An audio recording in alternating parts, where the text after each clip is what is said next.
बिस्मिल्लाहिर्रहमानिर्रहीम। आज criminal code देखेंगे। ये क्रिमिनोलॉजी का बहुत इंपॉर्टेंट टॉपिक है। ठीक है ना। क्रिमिनल कोड से हर मुल्क में होती है, पाकिस्तान में भी है। ठीक है ना। The criminal code system in Pakistan like many countries follows a specific procedure. तो क्रिमिनल कोड में एक स्पेसिफिक प्रोसीजर होता है, और किसके लिए? एडजुडिकेशन के लिए। एडजुडिकेशन का मतलब होता है कि जो क्राइम है उस पर फैसला करना कानून के हिसाब से। इससे आसान तरीका तो नहीं है ना कोई फैसला करना। मगर एक प्रोसेस होता है, गवाही दी जाती है, सबूत पेश किए जाते हैं, फिर जाके जज फैसला करता है। However, it also faces several challenges and problems that can impact the effectiveness and fairness of the criminal justice. बहरहाल इसके अलावा इसमें और बहुत सारे फैक्टर्स हैं जो छुपे हुए होते हैं, हमें नहीं पता होता। मिसाल के तौर पे हमारे यहाँ विटनेसेस जो होते हैं वो कोर्ट में आने से डरते हैं। गवाही देने वाले लोग डरते हैं कि हम आएंगे तो ऐसा ना हो हमारी जान को खतरा हो। फिर हमारी पुलिस की इन्वेस्टिगेशन जो होती है वो नाकिस होती है, उसमें टेक्नोलॉजी का इस्तेमाल नहीं है, साइबर का क्राइम्स है जिसे वो समझ नहीं पाते ये लोग। और फॉरेंसिक जो है आजकल सिस्टम, आईटी क्राइम्स हैं, उनको समझना बड़ा मुश्किल का मतलब है पुलिस के लिए स्पेशली। तो पुलिस जो है प्रॉपर केस बना के नहीं देगी कोर्ट को, तो कोर्ट कैसे काम करेगा? ठीक है ना। तो ये एक मसला होता है बहुत सारा। देखिए, हम देखते हैं क्या डिस्कस करते हैं। ये जो है पुरानी है, ज़रूर पढ़ देखा करें, इससे फ़ायदा होता है, पास होंगे। ये दुआ ज़रूर पढ़ा करें। ए अल्लाह बिस्मिल्लाहिर्रहमानिर्रहीम, ए अल्लाह मैं तेरी पनाह चाहता हूँ फ़िक्र और गम से, और तेरी पनाह चाहता हूँ आजिज़ी और सुस्ती से, और तेरी पनाह चाहता हूँ बुज़दिली और बुख़ल से, और तेरी पनाह चाहता हूँ फ़र्ज़ के बोझ से और लोगों के दबाव से। बिस्मिल्लाहिर्रहमानिर्रहीम, इन्ना अतैनाकल कौसर फसल्लि लिरब्बिका वन्हर, नशानिक वल अब्तर। ये भी पढ़ लिया करें। सूरा बहुत ज़बरदस्त है, आपको परेशानी से बचाता है। और एक दफ़ा फिर दुआ पढ़ते हैं, अल्लाह मैं तेरी पनाह बिस्मिल्लाहिर्रहमानिर्रहीम, अल्लाह मैं तेरी पनाह चाहता हूँ फ़िक्र और गम से, और तेरी पनाह चाहता हूँ आजिज़ी और सुस्ती से, और तेरी पनाह चाहता हूँ बुज़दिली और बुख़ल से, और तेरी पनाह चाहता हूँ फ़र्ज़ के बोझ और लोगों के दबाव से। देखिए, ये जिस मैंने अभी आपको वही बताया, वही वाली स्लाइड दोबारा आ गई कि दुनिया में एडजुडिकेशन जो है ना, यानी फैसला करना क्राइम के ऊपर इतना आसान नहीं होता। उसका एक तरीक़ाकार है दुनिया में। वो तरीक़ाकार मॉडर्न कंट्रीज में तो एक ही जैसा है, लेकिन हमारे यहाँ थोड़ा सा डिफरेंट है। और उसकी वजह ये है कि हमारे यहाँ जो है वो सिस्टम की कमज़ोरी है। एविडेंस हमारे पास नहीं होते क्राइम के, सबूत मिटा दिए जाते हैं, गवाह डरते हैं कोर्ट में आने से। हम लोग एक डिफरेंट सोसाइटी हैं। हम कहते हैं कि हम क्यों गवाही दें, अपने आप को क्यों फंसाएं किसी मसले में। क्राइम होता रहता है, हम आंखें बंद करके निकल जाते हैं। हम सोचते नहीं कि क्राइम कभी खुदा ना खास्ता हमारे यहाँ भी हो सकता है। हमने अगर क्राइम को नहीं रोका, लेकिन हम आंखें बंद कर लेते हैं। ये हमारी मजबूरी है। सोसाइटी की सोशोलॉजी का ये मसला, ये सब्जेक्ट है कि ये सोसाइटी हमारी बहुत ज़ालिम है कि कम से कम हमें बोलना तो चाहिए, आवाज़ तो उठानी चाहिए, लेकिन हम जुल्म होता देखते हैं, कत्ल होता हुआ देखते हैं, लेकिन आंखें फेर लेते हैं। गाड़ी में बैठे होते हैं, आदमी को लूट रहे होते हैं कुछ गुंडे, लेकिन हम नहीं बोलते।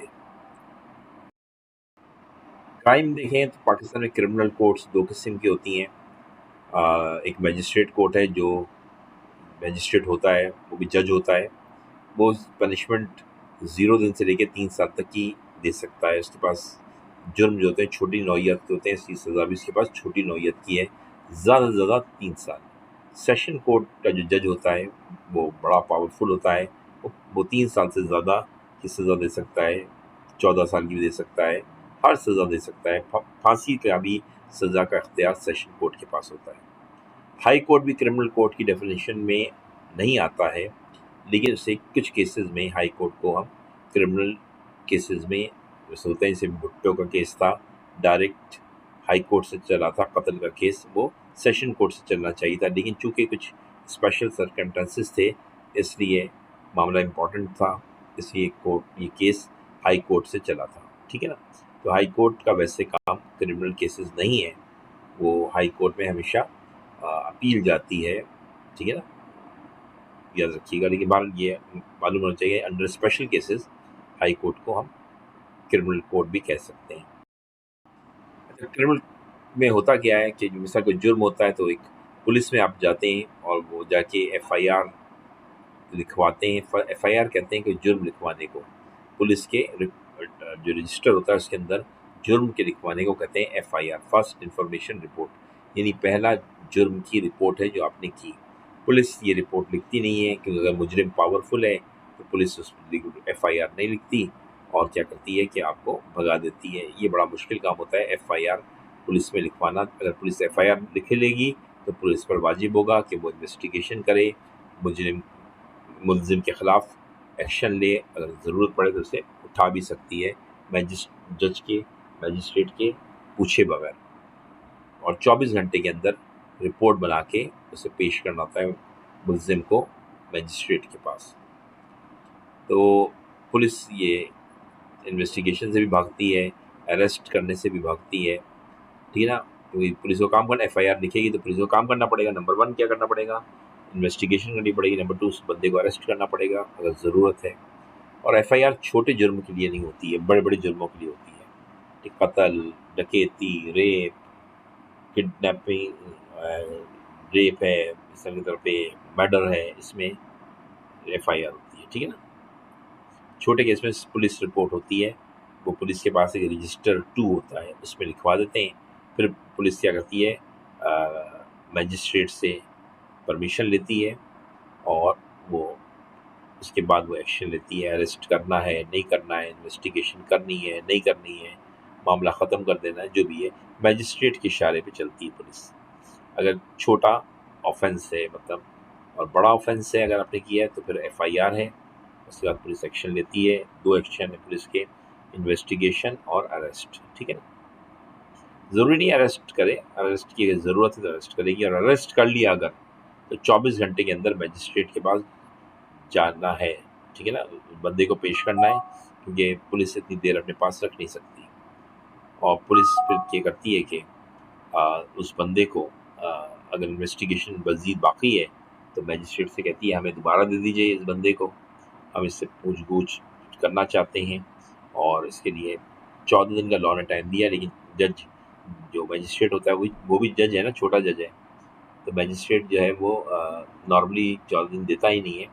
वो 2-2 दिन, 2 दिन, 2 दिन, 2 दिन, 3 दिन, इस तरह से करके 14 दिन दे देता है, ताकि इन्वेस्टिगेशन पूरी हो जाए। और फिर जो है फिर कोर्ट के पास पुलिस रिपोर्ट तैयार करती है, उसे कहते हैं चालान, चार्जशीट।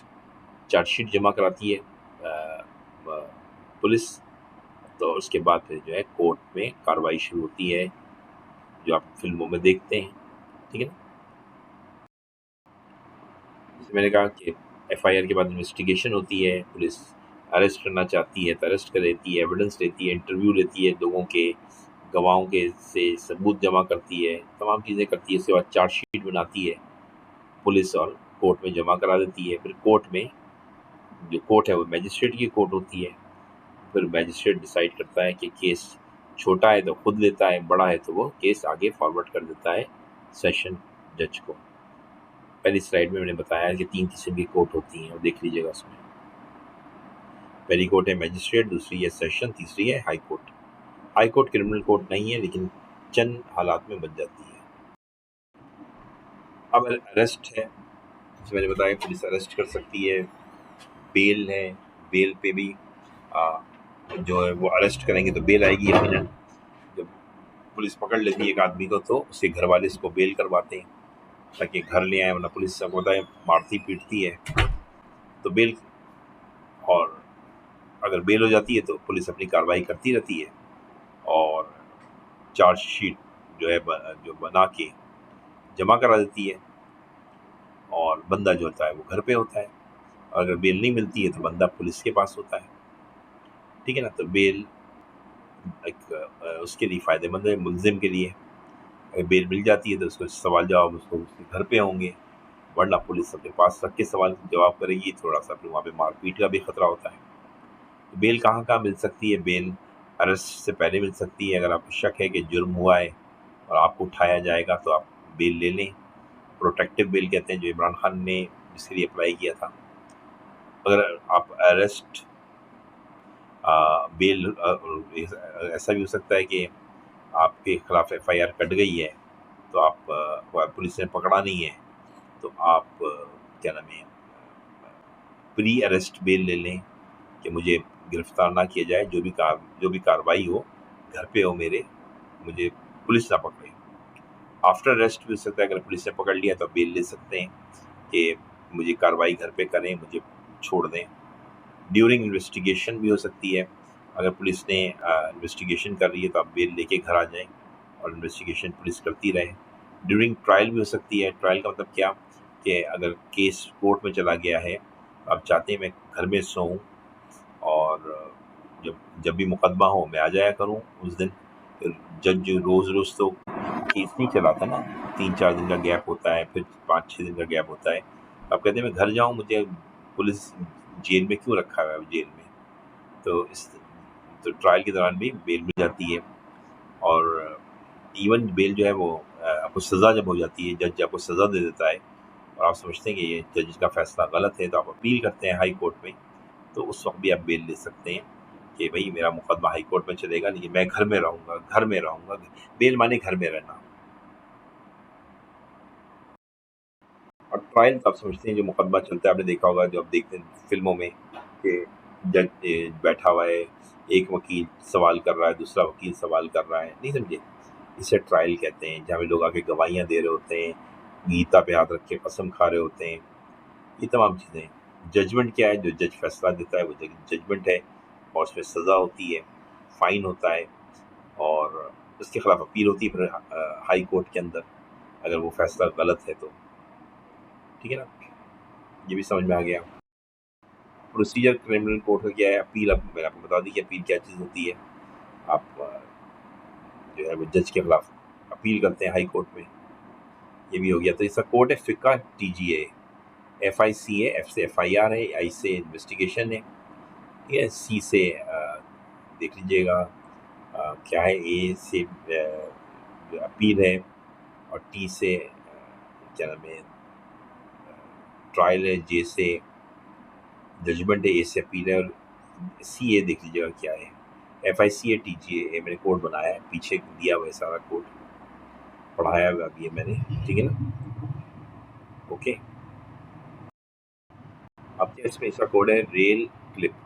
ये कॉमन प्रॉब्लम्स क्या है क्रिमिनल कोर्ट में। एक तो बैकलॉग ऑफ केसेस हैं, हमारे जजेस का में जुर्म ज़्यादा है, तो इसलिए हमारे पास जज सॉल्व नहीं कर पाते केस, और ये बहुत ज़्यादा केसेस जमा हो जाते हैं। सही मतलब रोज़ काम नहीं करेंगे, कर सकेंगे, या आपके पास काम ज़्यादा होगा, आदमी कम होंगे, तो फिर वो जमा हो जाते हैं ना केसेस, उन्हें कहते हैं बैकलॉग ऑफ केसेस। हज़ारों केसेस हमारे यहाँ ऐसे हैं जो अभी तक जज ने फैसला नहीं दिया है, क्योंकि जज ये कहता है रोज़ क्राइम आ जाता है नया, रोज़ नया आ जाता है, मैं क्या करूँ, मैं क्या करूँ, मैं क्या करूँ, मैं इंसान हूँ, जिन नहीं हूँ। फिर रिसोर्स कॉन्स्टेंट है, हमारे जजेस के पास फैसिलिटीज़ कम है, इनके पास स्टाफ कम है, जज के पास जो उसकी हेल्प आउट कर सकें, ठीक है ना।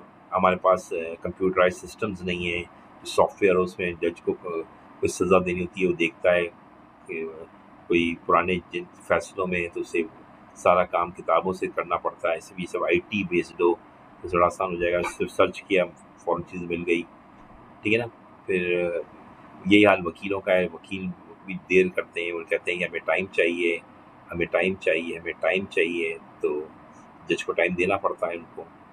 तो सज़ा ऐसे तो नहीं दी जा सकती ना फ़ौरन जल्दी। जस्टिस हरीड, जस्टिस बरीड, मतलब क्या कि जस्टिस में अगर तेज़ी करेंगे तो जस्टिस तो ख़त्म हो जाएगा ना। Justice hurried, justice buried. Adjournments हैं, एडजॉर्नमेंट्स अभी मैंने बताया आपके एडजॉर्नमेंट्स क्या है, अननेसेसरी जो है वो टाइम का ज़िया भी है। इससे कभी कभी तो सही होता है, कभी कभी गलत भी है कि खामोखा एक केस 5 साल, 6 साल, 8 साल, 10 साल तक चल रहा है, फैसला नहीं हो रहा। तो जस्टिस डिलेड, जस्टिस डिनाइड है। इंटिमिडेशन ऑफ विटनेस है, कोई विटनेस आते नहीं है कोर्ट में गवाही देने के लिए, उन्हें बुलाना पड़ता है, लेकिन मजबूर तो नहीं कर सकते ना किसी को गवाही दो, अब वो नहीं देना चाह रहा। अगर गवाहियाँ जल्दी जल्दी हो जाएं तो केस जल्दी से फाइनल हो जाएगा, लेकिन गवाह नहीं आते कोर्ट के अंदर, इसलिए केस लंबा हो जाता है।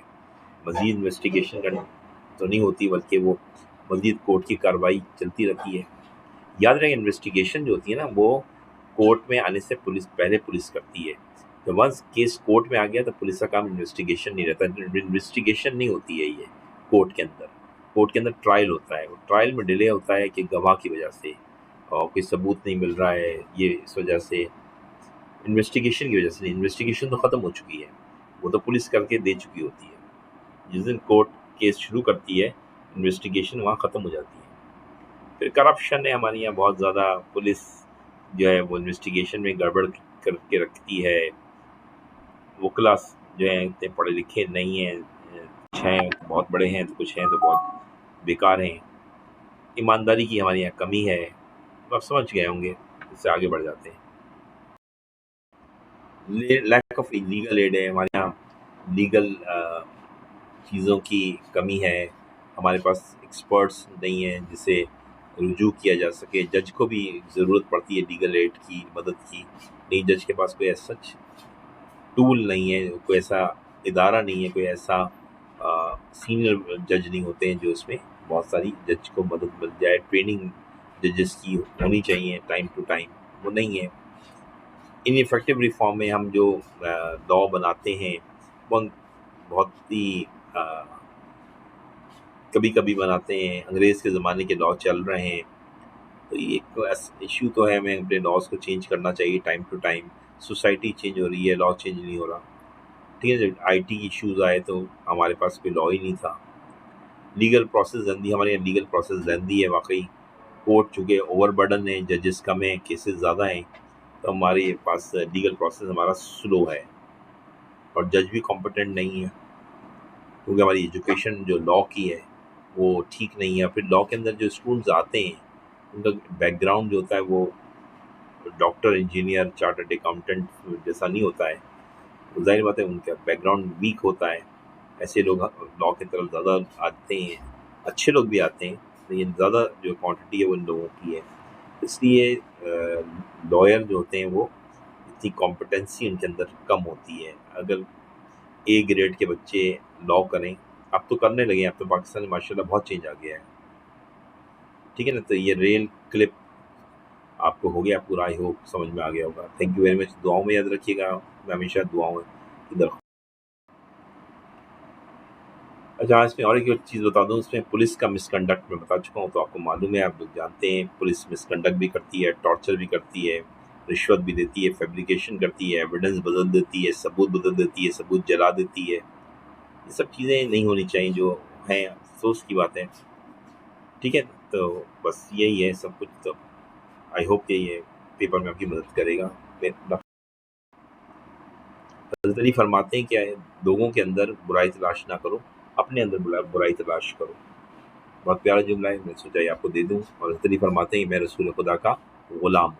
रसूल खुदा सल्लल्लाहु अलैहि वसल्लम के, हज़रत अली कहते हैं मैं उनका ग़ुलाम हूँ। तो मुकाम ख़त्म नबूवत कितना बड़ा है, आपको अंदाज़ा अब हो गया होगा इस जुमले से। अपना ख्याल रखिएगा, दुआ